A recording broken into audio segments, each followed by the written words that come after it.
ఆ, ఇంత విపత్తు సంభవించింది విజయవాడకి శాపంగా మార్చినాయి అని. నిన్న అంటే ఒకటి, ఈజీగా ఏ ప్రభుత్వాన్ని తిట్టేయడం చాలా తేలిక.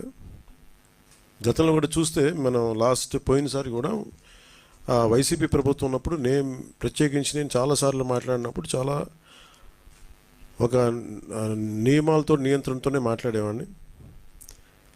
అలాగే మీ దృష్టికి ఏం తీసుకొస్తున్నానంటే బుడమేరు పరివాహక ప్రాంతంలో దాదాపు 90% ఆక్రమణలు ఉన్నాయి.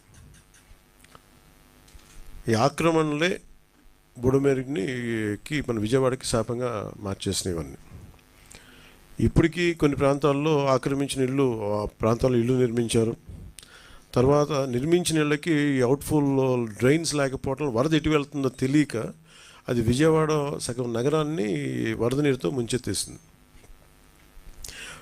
ప్రతిసారి ఇప్పుడు మీరు హైదరాబాద్లో చూసినా కానీ వీళ్ళు